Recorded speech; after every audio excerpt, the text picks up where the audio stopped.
Welcome to Politics Done Right. I am your host, Egberto Willies.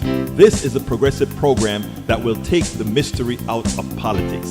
This is the program that will encourage you to make sure government becomes we the people.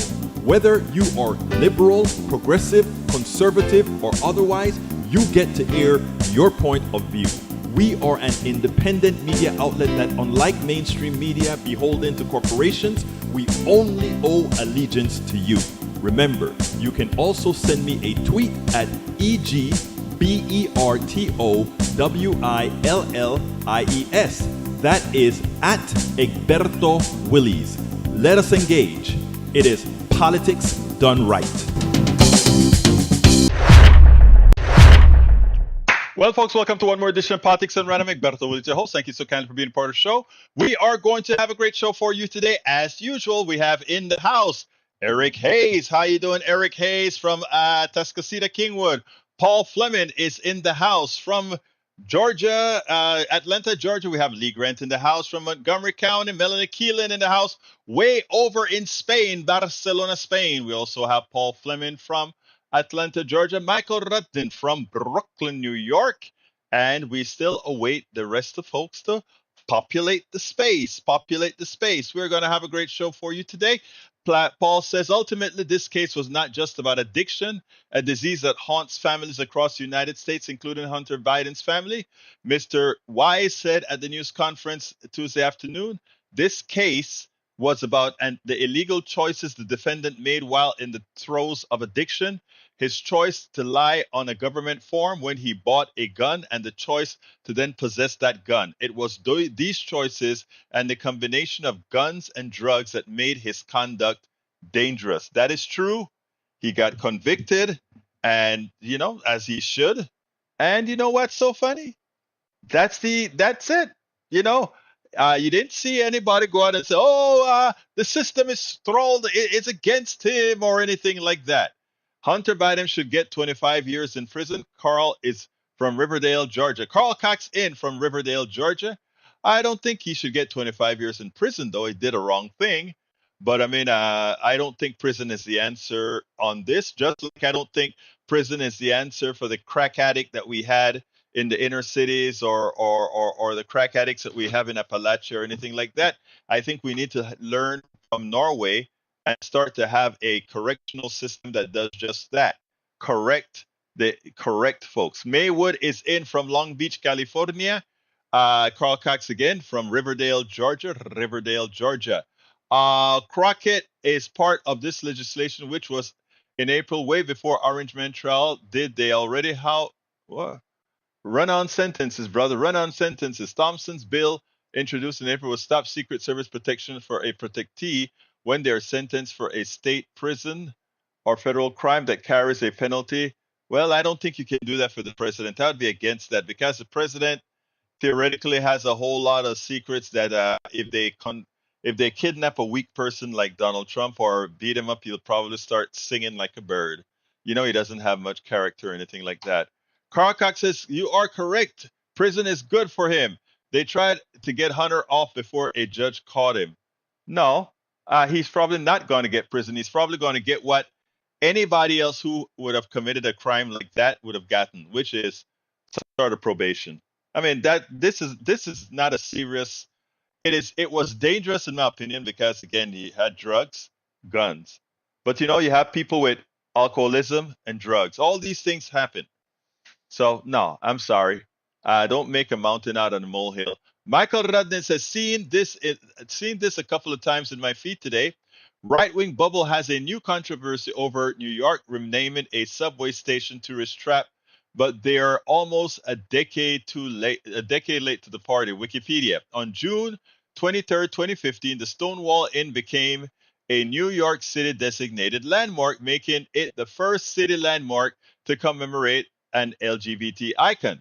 The designation prompted Greenwich Village residents to lobby for the inn and the adjacent park to be labeled a national monument. On June 24, 2016, President Barack Obama officially designated the Stonewall National Monument, making it the United States' first national monument designated for an LGBTQ historic site. I'm still trying to figure out what's the problem with that. I don't see a problem with that. All right. Michael says Bill would rename New York City subway stop after Stonewall, a landmark in LGBTQ rights movement. The state legislature approved the bill to rename the station closest to Stonewall Inn, a move the bill sponsor hopes will inspire equality for all. It's amazing how these people who like freedom care so little about freedom. I find it ironic.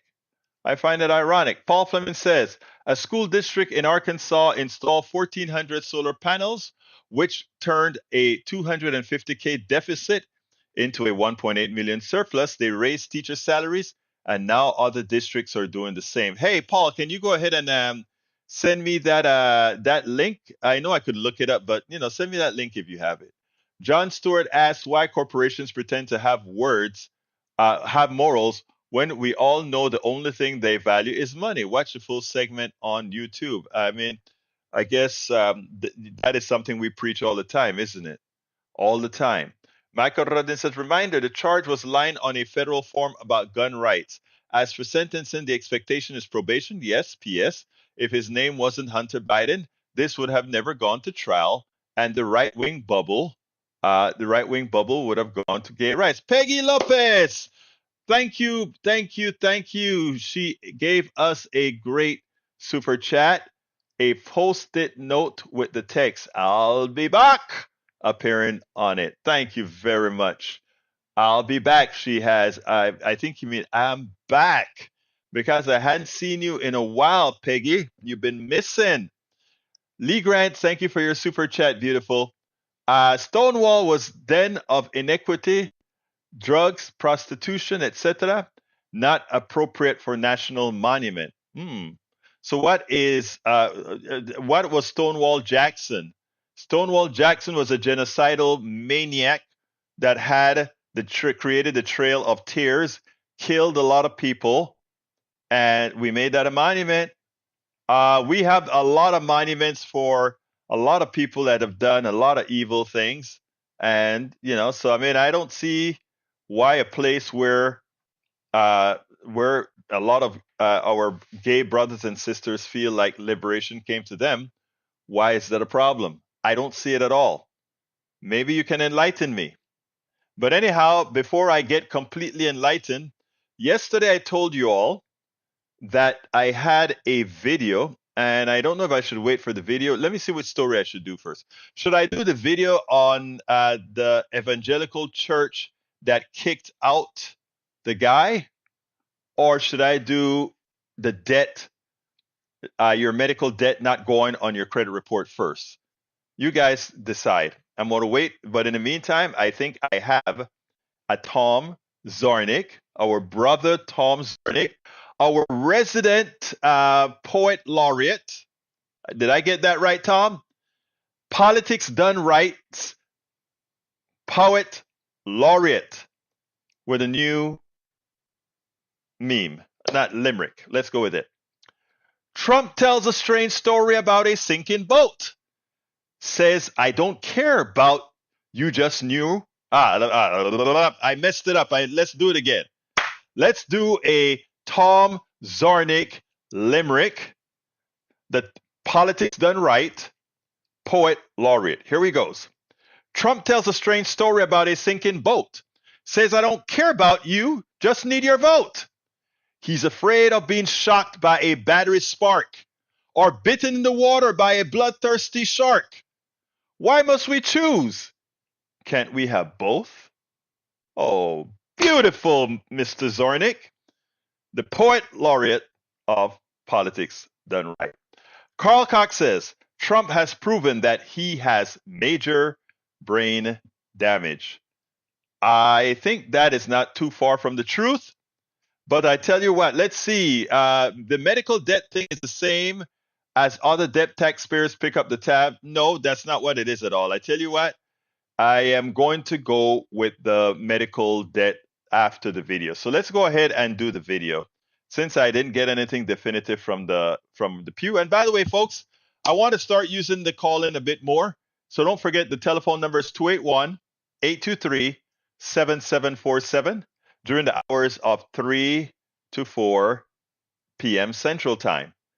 Again, that is 281-823-7747 during the hours of 3 p.m. to 4 p.m.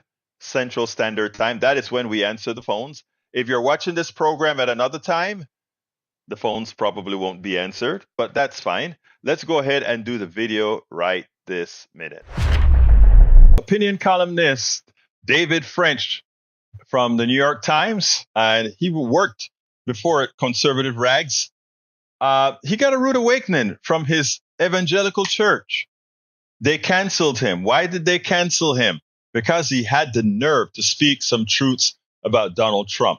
Truths that they all need to hear. But when you are of a belief that somehow your chosen one is somebody as flawed as Donald Trump, and you have to make sure to not say anything to reveal the truth about him, this is what you get. This was a long interview that was done on MSNBC with, but I tell you what, I cut it to get the full essence of it. Check this out, and then we'll take it on the other side. Critique it, because I think they did a great job in giving him the platform to tell a truth that many other media is not given enough of a platform to do so. Check this out. We'll take it on the other side. And the decision to not support Donald Trump for president that has left some Americans feeling alienated by their churches. New York Times opinion columnist David French has a new piece out entitled "The Day My Old Church Canceled Me Was a Very Sad Day." And in it, he writes this: "This week, the leaders of the Presbyterian Church in America will gather in Richmond, Virginia for their annual General Assembly. The Presbyterian Church in America is a small, theologically conservative Christian denomination that was my family's church home for more than 15 years. It just canceled me. I am now deemed too divisive to speak to a gathering of Christians who share my faith." Two things happened that changed our lives, however, and in hindsight, they're related. First, in 2010, we adopted a 2-year-old girl from Ethiopia. Second, in 2015, Donald Trump announced his presidential campaign. I was a senior writer for National Review at the time, and when I wrote pieces critical of Trump, members of the alt-right pounced, and they attacked us through our daughter. We turned to our church for support and comfort. Our pastors and close friends came to our aid, but support was hardly universal. The church as a whole did not respond the way it did when I deployed. Instead, we began encountering racism and hatred up close from people in our church and in our church school. And David French joins us now. David, your church, what are the values it's based on? Can we refresh our memory? Yeah. I tell you what, I've never seen anything like it. I've seen political divisions in church where, there are Republicans and Democrats, and I had spent, much of my life worshiping alongside Democrats. And when I came out against Donald Trump all the way back in 2015, I knew there would be some disagreement. I did not expect anything like we encountered. Now, look, our pastors, our close friends, they were not tolerating any of that racism or political intolerance, but it became part of the constant drumbeat of our lives. You could not any longer go to church and assume you weren't going to be confronted by someone angry. And then my daughter encountering and my kids encountering this incredible up close and personal racism at the school attached to our church. It just became incredibly difficult to sustain living in that environment. Again, there were many people who were great, but this combination of the devotion to Trump combined with the unearthing of a lot of the racism that was already in the denomination but had been given new life in this moment made it just unsustainable to stay. And then, we saw the denomination invite me back to speak, to share how we responded to some of these really, really polarized moments. And then the far right attacked. And within days, I was canceled. But David, the question that I had when I read your article, do you think it's that there are some that have joined this cult-like following around Donald Trump, that religion gets mixed up with what is cult, and that they really don't see the difference? They brought into this cult the feeling that they are righteous in doing what is God's will, when it's in fact a cult that has very little to do with biblical grounding or morality. Well, there's two things happening at once. On the one hand, you have a bunch of people in the church who literally believe that God chose Trump for this moment to save America. They will say he's God's very unlikely vessel for saving America. So if you're opposing Trump, you're opposing the chosen one. And then the other thing that happens is they exaggerate all of the darkness of the other side. So what they then say is, look, Trump is the chosen one, and then the other side, the Democrats, are just pure evil. And so you even have in many churches a bunch of people who will say you just cannot be Christian and Democratic. You can't be Christian and a Democrat at the same time. It's just not possible. And so that exerts an incredibly powerful pressure on people in the church, because there's Donald Trump, the chosen one, against this other side that's allegedly so bad you can't even be Christian and support it.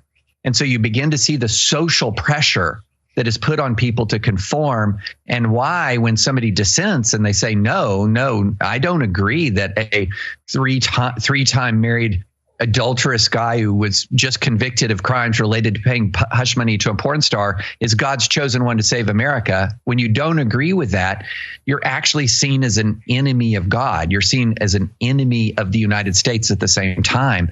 And that social pressure is just extraordinary. But what's even sadder is that Trump, who has this giant Christian base, a giant segment of the American church is backing him, and he has no power unless they back him.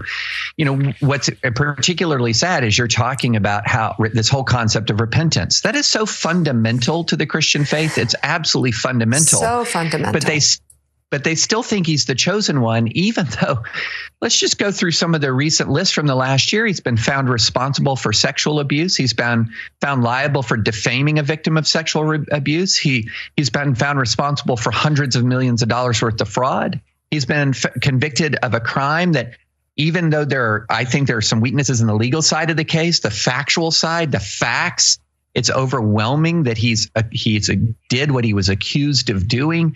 And he's unrepentant about all of it. And if anything, the evangelical church is more a pillar of his power now than it was even a few years ago. He won the Republican primary on the strength of overwhelming evangelical support. And this is something, again, the social pressure is huge. He's God's chosen one. He's God's chosen one. It's relentless, this sort of argument. And if you dissent, yeah, there will be people in the church who still love you and support you and respect you, but there will be people who come after you. So absolutely, yes. David French and his kids and his wife went through hell in the church because, unfortunately, the church did not want to hear the truth. They wanted to put their heads in the sand and believe that Donald Trump was the chosen one, the one God ordained to bring the country forward. Why would God ordain such a character, such an immoral character? Why would God ordain someone that his pew, that children in that church would look at and say, Mom, Dad, I thought you told us that we shouldn't lie. Mom and Dad, I thought you told us that we shouldn't fornicate. Mom and Dad, I thought you told us that we should always be fair with others, treat everyone with respect. Mom and Dad, I thought you told us not to be evil. And everything that these churches preach, Donald Trump is anathema to it. Yet, these are folks that will continue to support him. Leadership is important. Dictatorship is what we have in churches. They call it the pastor, but we all know that the pastor have near omnipotent power with his pew. That's why Donald Trump and many others like to work through the domain of the churches, because the church ain't no democracy. The church is a patriarchal animal that many times you can tell the pew, because just being in the church means that you're willing to subject yourself to a certain form of indoctrination, a certain form of control, and that is used against the pew. Unfortunately, that's what's used against the pew. So here we go. Donald Trump, his biggest support base, the evangelical church, and they excommunicate all those that attempt to tell a bit of the truth. And you see all the politicians jumping back to Trump no matter what they've said before. And that is because the church, the omnipotent church, is what is the base, the driving base for Donald Trump, the alt-right and the evangelical church. And he thinks he can ride that wave. That is not a winning wave.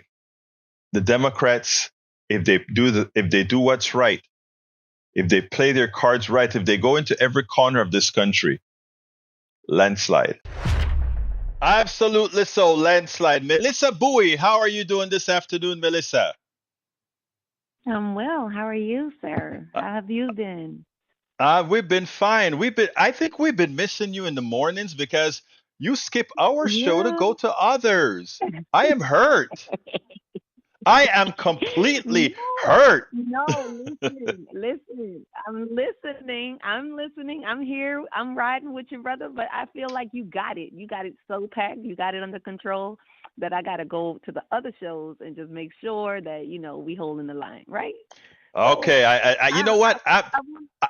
I nominate you for politician. I nominate you for politician.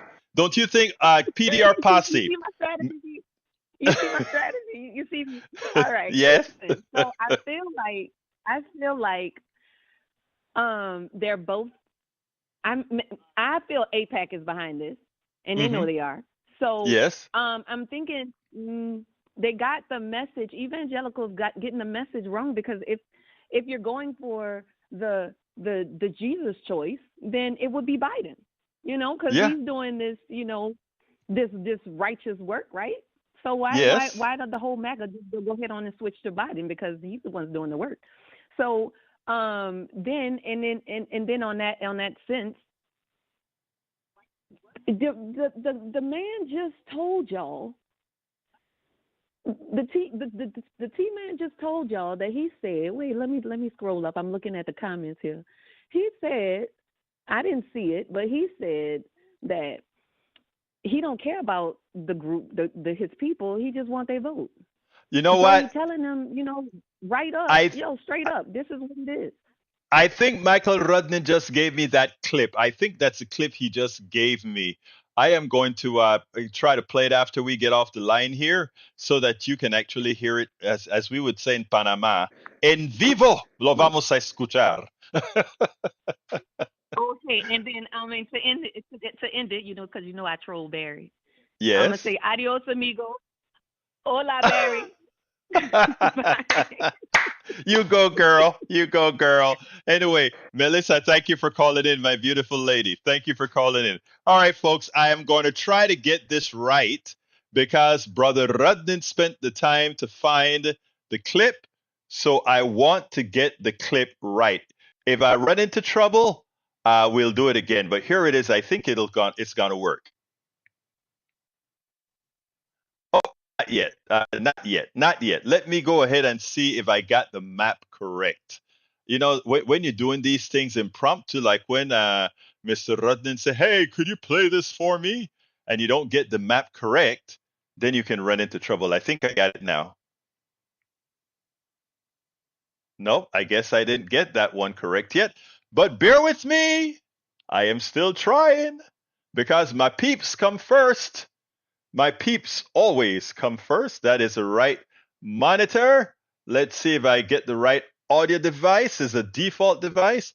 I put it there, and I think I need to go to my mapping. And I think if I go to mapping, I can fix that problem. But if not, I'll just have to say, well, I didn't get it right. I didn't get it right. Okay, we're gonna try one more time. I thought I had this one fixed, but I don't. One more time, folks. Those of you that are on listening to this on podcasts, every now and then things don't go the way you want it to go, but we try, and we're going to try one more time and see if we can get it going. Let's see if this works. You feel the breeze? Because I don't want anybody going on me. We need every voter. I don't care about you. I just want your vote. I don't care. See, now the press will take that and they'll say he said a horrible thing. By the way, isn't that breeze nice? Do you feel the breeze? Because I don't want anybody going on me. We need every voter. I don't care about you. I just want your vote. I don't care. See, now One more time. the press will take that and they'll say he said a horrible thing. By the way, isn't that breeze nice? Do you feel the breeze? Because I don't want anybody going on me. We need every voter. I don't care about you. I just want your vote. I don't care. See, now the press will take that and they'll say he said a horrible thing. By the way, I just noticed something. That I'm doing here. The actual screen that is supposed to be the what we call the monitoring screen, which is a problem that I just had, was in the wrong place. So you guys are geniuses. You guys made me find yet another. Remember, it's only one person doing all this stuff, and there's a whole lot of technical stuff going on here. Let's do it one more time. isn't that breeze nice? Do you feel the breeze? Because I don't want anybody going on me. We need every voter. I don't care about you. I just want your vote. I don't care. See, now the press will take that and they'll say he said a horrible thing. By the way, isn't that breeze nice? Do you feel the breeze? And the reason the press is going to say you said a horrible thing, Mr. Trump, is because guess what? You said a horrible thing. You told the people you don't really care about their vote. You only care, you don't care about them. You only care about your vote. Then your mind that is working several milliseconds in the past then says, that is behind several milliseconds in the past from your tongue. You say, oh, did I say that? Did I say that? I guess I better fix that. Come on, Mr. Trump. We all know who you are. Anyway, folks. Michael Rudnin also, I think, had another piece that he wanted me to post on the screen. And he said, hey, guys, if you want to see what the evangelical church, the parts of the evangelical church, I got corrected this morning on KPFT. It's not all the evangelicals, but there is a large block of evangelicals. And this is what they want you to. This is their savior. This is their savior, man. What can I say? Anyway, so we have some more to talk about today. The next subject that we're supposed to talk about is the debt. Let's see if this is. No, I don't want Alito first. I want to go with the debt first. Let's go ahead and do that first. Let me get to this here. And we're going to talk about. Here's a story. Sanders approves. Okay, here's a part that I want to take up.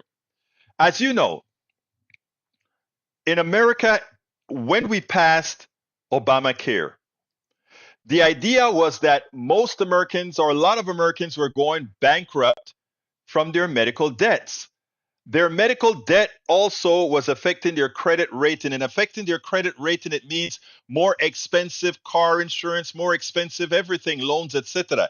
So medical debt, something that we can't run away from, right, was a clear and present danger for your personal economy.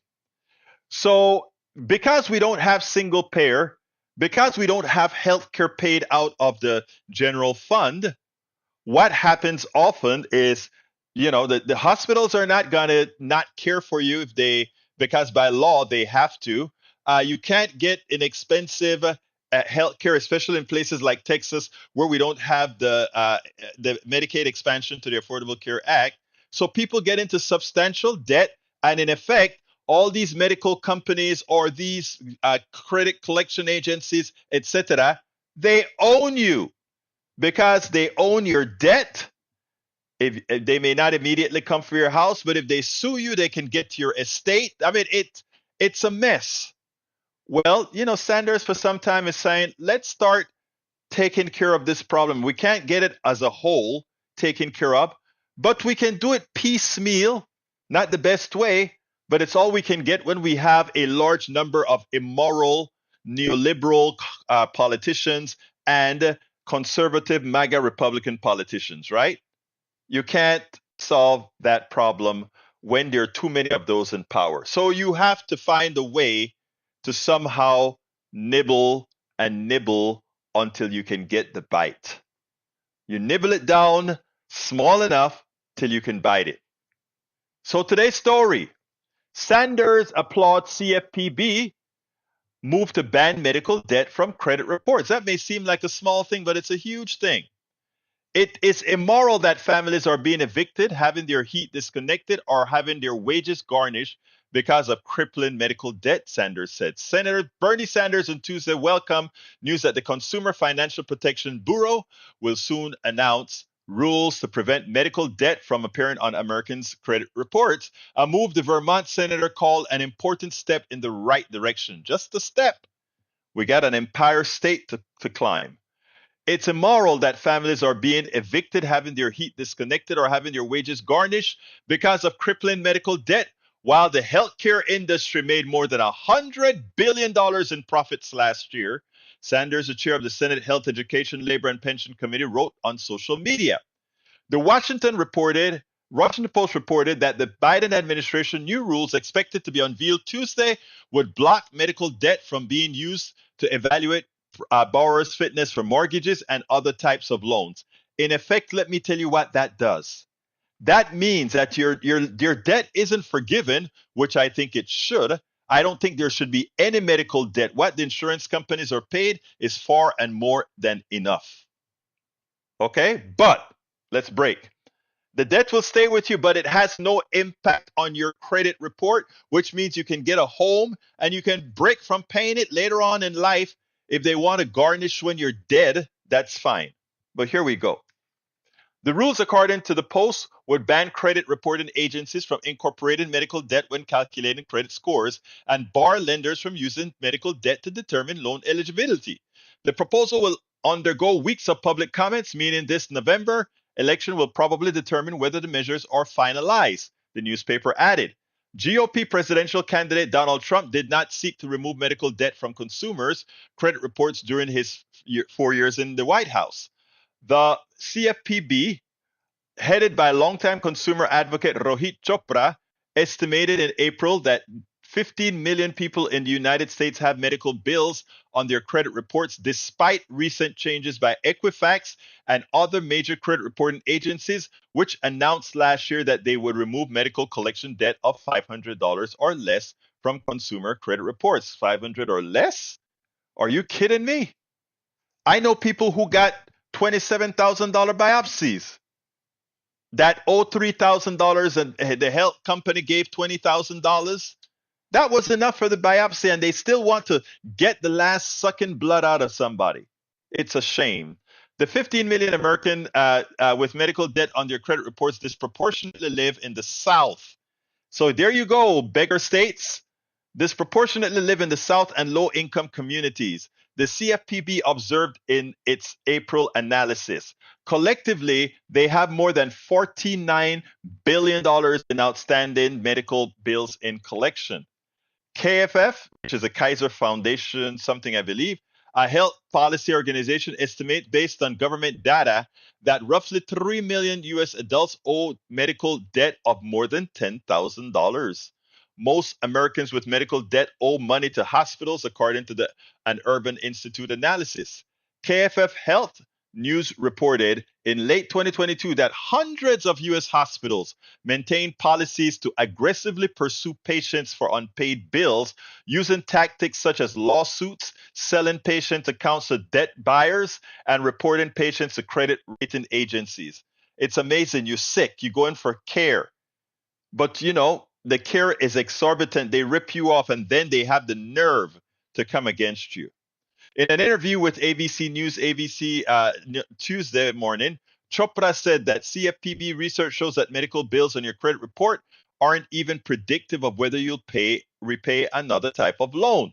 That means people's credit scores are being unjustly and inappropriately harmed by this practice, Chopra said, noting that the CFPB estimates 22,000 additional Americans would be approved for mortgages each year if the new rules are allowed to take effect. The CFPB is set to release the new rules a month after Sanders joined Representative Rokana and other progressive lawmakers in introducing legislation that would eliminate the roughly $220 billion in medical debt collectively held by tens of millions of Americans. The bill title, Medical Debt Cancellation Act, would also wipe out outstanding medical debt from credit reports.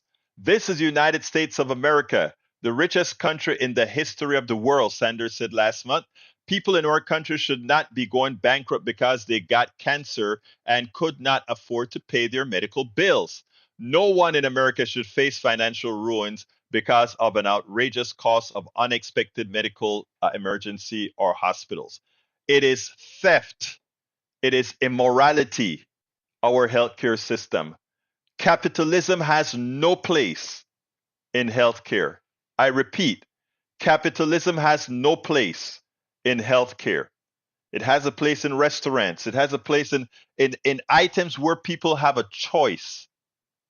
You don't have a choice of being sick or not in the aggregate. Yes, I know people say, well, if you overeat, well, even overeating can be an issue. Oh, if you look, it's a shame. It is a shame what we're doing to our people for a select few. It is a shame. That's all I can say. It is a shame. All right, let's see what else we got here. Melissa listening to Michael Berry. Melissa is a very cosmopolitan woman, and she likes to be fully informed. Maybe there is something you could learn from her, Mr. Hayes. Again, she spreads her wings and she makes sure she's informed. Mike Cisak says, there goes Egberto putting down the churches because they compete with the religious temple of the left, which is an all-encompassing government leftist hate competition. Oh my God. Oh my God, brother Cisak. Where did that come from? All right, let's see what else we got. Michael Rudnin says, replying to Paul, what do you think? Will we create a new coral reef soon? Eurasian time, just 90 miles off Florida, Russian hypersonic missiles, armed warship, nuke submarine, flex muscles, very close to the USA. Over 6 decades after the Cuban Missile Crisis, a nuclear-powered submarine has reached a Cuban port where they will be engaging in joint exercises beginning June 12. From Norway to Cuba to Russian flotilla led by frigate Admiral Gorshkov, equipped with Zircon hypersonic missiles, was monitored by a jittery Natos P-8 Poseidon anti-submarine aircraft. Okay. What else have we got here? Egberto, you know there are 3 of you on the screen now. I had to fix that. It was kind of crazy, wasn't it? All right, let's see what else we got here. Eric, this is from Michael. Conservative Christians believe in the opposite of what Christ told you was important. Feed the poor, heal the sick, welcome the refugee, love your neighbor. It's amazing that they're comfortable. They're comfortable going against all those tenets. It's a shame. It's a shame. All right, Carl Cox says, wrong, Mike Cisak. Canadians don't have debt problem of medical bills. You believe anything that the right-wing fascist says. Look, no Canadian would exchange your system for ours. No average middle-class Canadian will say, oh, we love what America has to offer. They would never do that. I've asked. I made 50 phone calls randomly across Canada when I was researching my book. Not one person ever said they prefer the Canadian system. Not one. So dream on if that's what you believe, but dream on. So basically, folks, the debt, I don't know what the rules are going to say, but something makes me feel these rules from the CFPB won't go far enough. But, a nibble helps here and there. But if we really want change, if we want a single payer healthcare system, one where your healthcare is paid out of general funds, one where you just get a card in your wallet, and no matter where you are in the United States, you just present that card if you need healthcare. You know what happens? Healthcare becomes so ubiquitous that, people say, oh, well, then people are going to abuse the system. No, people abuse the system when they think they have to hurry up and get it done. But when they know that if they get sick at some time, there's an answer. That card.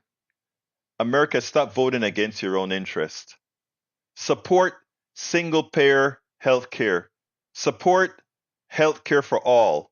Support a centralized system where you don't have to pay all these thugs that just sponge on your money day after day, day after day. They bankrupt you. They do all this to you. It is in your power to elect the right people. All right, that's it for the healthcare portion. Now let's go to Alito. Let me tell you what I think about the issue with the tape recordings on Alito. I'll tell you what I really, really think. I guess Alito ain't all that smart. These are the guys that are interpreting the Constitution in posterity. These are the guys that we depend on to somehow tell us, well, the Constitution really means this, or the Constitution really means that. And it just shows you that in the case of guys like Alito and Thomas, they are corrupt, first of all, because, they get paid for their decisions. But secondly, they just don't have a whole lot of stairs. I heard that woman interviewing Alito. And after the second sentence, I realized that she was a plant. In the case, she's a card due paying member of that conservative organization, even as she is a progressive writer.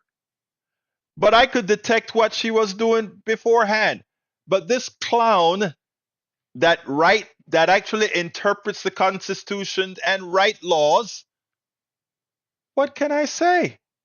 He wasn't all that smart, was he? He wasn't all that smart. And he just happened to tell the truth, the inconvenient truth that we all know. The conservative Supreme Court justices are nothing but a fraud. But I must give kudos to the Supreme Court, the guy who leads it, Justice Roberts.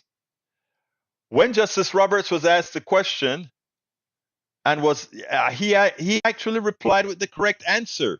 That is not our lane.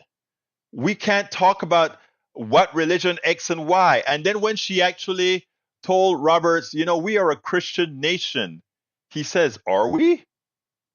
Roberts is a Christian. Roberts is a conservative. And when the woman implied that we should be reined in like a Christian nation, Roberts actually pushed back. I am not a fan of Roberts, but I must admit that I earned some respect for Roberts with that answer. I want to know if but again, he may have realized that she's a plant. He may have some level of intellect that Justice Alito clearly doesn't have. I don't know. But that's what I think it is. Millicent Bowie says, I forgot to say to Barry, did he know that during the time of Seminole escape to continue to be free from the oppression in Texas, Mexico was the home of the free and self-determination? Barry knows that. He never admitted. You see, to lead your conservative flock, these guys preach ignorance. Even if they themselves aren't really ignorant, but that's what they preach. Carl Cox says, Alito is a major league crook, Thomas, too. He and his kind believe Jesus and God loves the wealthy, tolerates the middle class and hates the poor. Well, that's sure as hell how they govern. That's sure as hell how they write their laws. Paul Fleming says this is life under Republican abortion bans in this good enough for you America. Reports repost from Brave Films. Recently, Trump calling abortion bans in states across the country beautiful. Yeah, we know where it stands. Look, when I tell you guys that I am expecting a Democratic landslide, that is exactly what I mean. I am expecting a Democratic landslide because this is almost the following. Don't tee up your entire playbook right away, but then come with the avalanche. Come with all the quotes, all the words, all the verbiage, all the videos. You see, there aren't videos out there of progressives saying crazy things. You know why? Because we're not crazy. Because the things that we support are the things that we want. So if they come out and say, oh, look at this person says that they want Medicare for all, we're going to say, yeah. Or somebody says, hey, they're looking for socialized medicine. We're saying, yeah, socialized democratic medicine, yeah. They can't get progressives. And the reason why is most Americans say they want the policies that progressives support. I mean, my brothers that I love right here in Michael Cisak, love the brother, but most people don't believe like him. Same with Eric Hayes. Most people don't they want what we propose. Uh, if you take the name progressive or liberal or Democrat off of the policy, it goes through them like manna from heaven. Let's be clear here that we support what most Americans want. Elizabeth Warren, I was at the Netroots Nation, and Elizabeth Warren went on stage at Netroots. I think we were in either Arizona or Providence, Rhode Island. I don't remember what city we were in that time. And she went on and she started to give that speech. I have it on my website. Go on my website, egbertowillies.com, and search for, I think it is Elizabeth Warren, liberal, and policy. And that blog that I wrote with the video will come up. And she has all the numbers that shows most Americans want the policies that Democrats propose. It's that simple. Michael Radis says, Egberto, I'm expecting a blue trickle in November. The battle will be between who can push lower turnout rates. Republicans will talk about housing prices, inflation, and Israel to crush progressive turnout. Democrats will talk about Trump and other Republican criminality.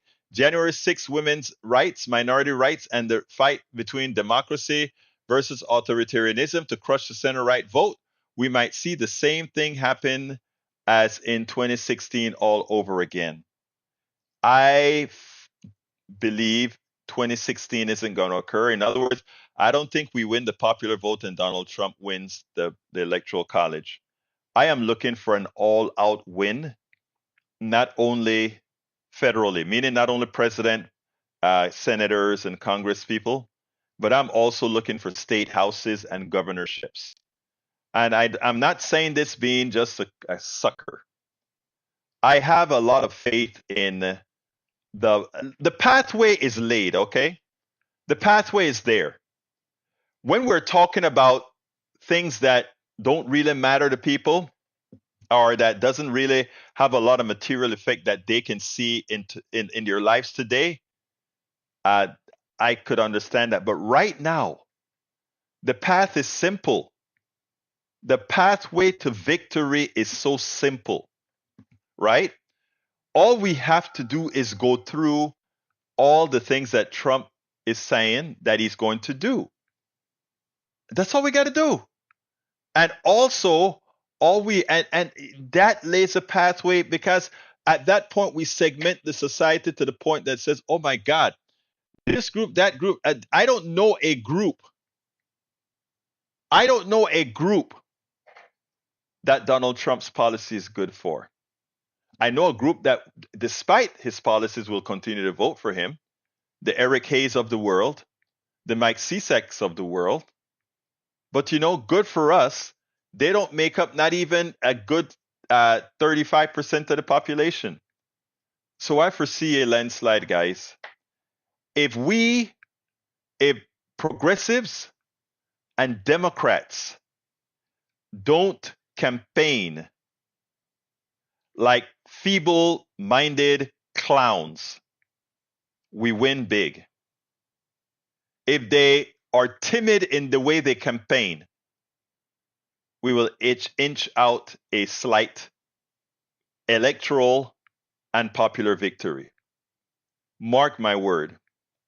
And believe me, if I'm wrong, I'll be the first to come out and say, well, I misjudged the American people.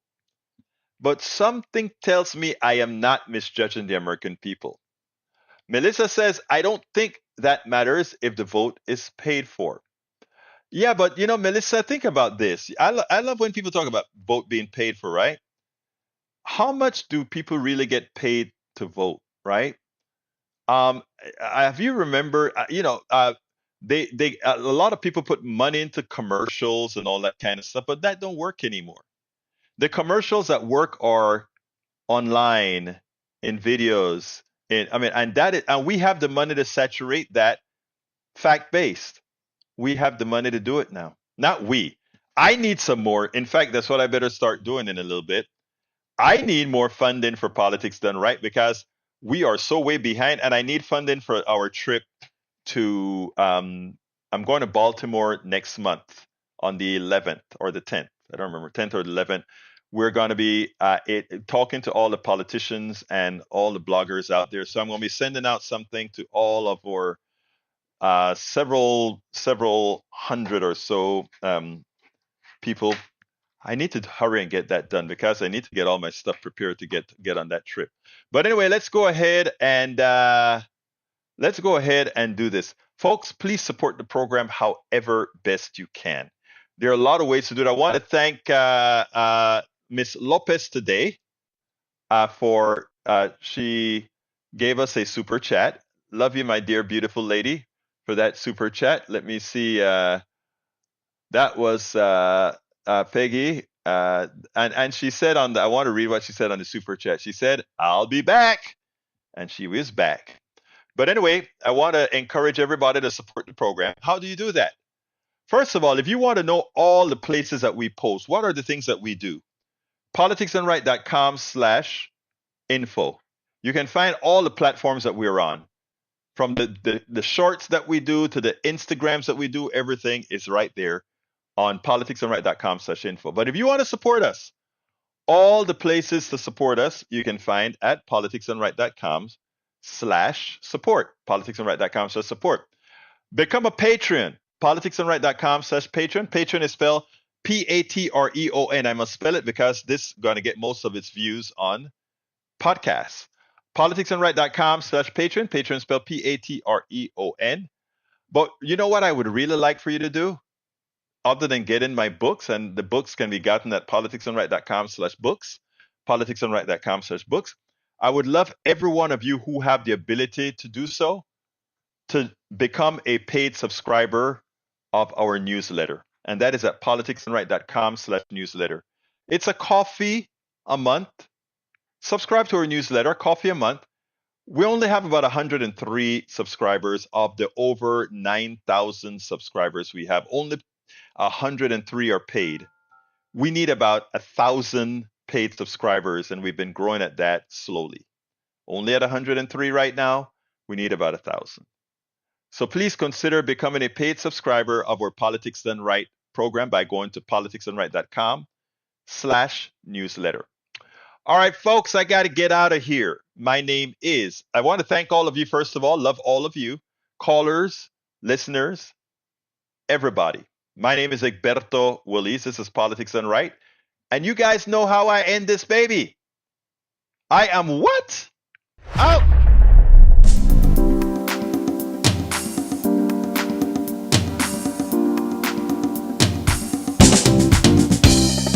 Welcome to Politics Done Right, I am your host, Egberto Willies. This is a progressive program that will take the mystery out of politics. This is the program that will encourage you to make sure government becomes we the people. Whether you are liberal, progressive, conservative, or otherwise, you get to air your point of view. We are an independent media outlet that, unlike mainstream media beholden to corporations, we only owe allegiance to you. Remember, you can also send me a tweet at EGBERTOWILLIES. That is at Egberto Willies. Let us engage. It is politics done right.